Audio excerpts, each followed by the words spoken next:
বুবু কই? বাসায় গেছে। তুমি তো ভিজে গেছো, বাতাস করছো কেন? 1 ঘন্টা হইলো কারেন্ট চলে গেছে। তুমি 1 ঘন্টা ধরে বাতাস করছো? হ্যাঁ। বন্ধ করো। উস্তাদ কইছে তোমারে দেখাশোনা করতে। তুমি কি তোমার ওস্তাদের চাকর? না। তাহলে কি আমার চাকর? না। তাহলে তুমি ঘাড়ে ভিজে আমাকে বাতাস করছো কেন? বন্ধ করো।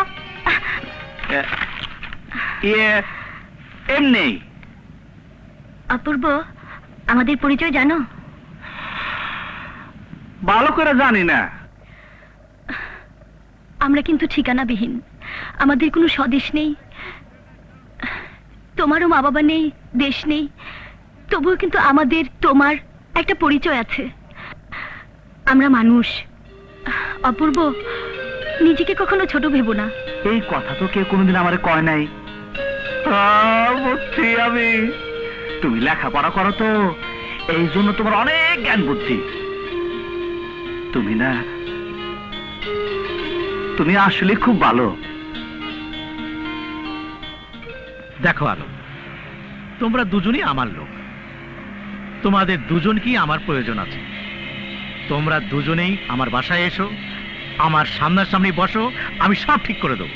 জামান ভাই, আপনি ডাকলে আমি না এসে পারবো না।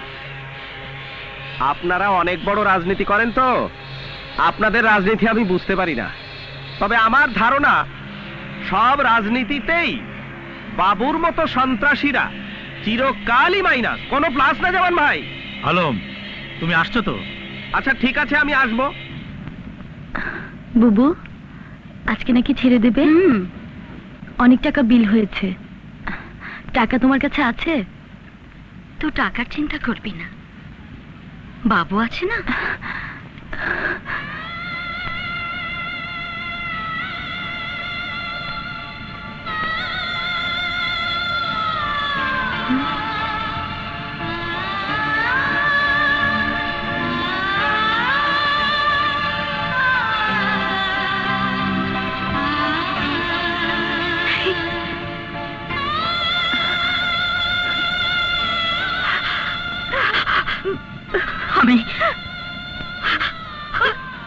আমি তোর কষ্ট বুঝি, আমি সব করছি তোর লেখাপড়ার জন্য।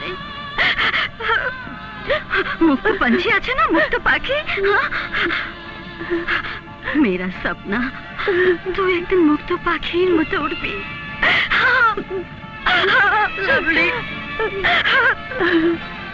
গুলশান, এই হন, হসপিটালের বিল বুল সব দিয়ে দিচ্ছি।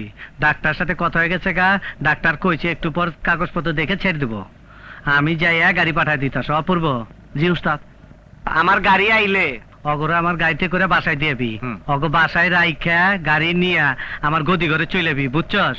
উস্তাদ, আপনি কোনো চিন্তা করেন না। চল। শুনেন,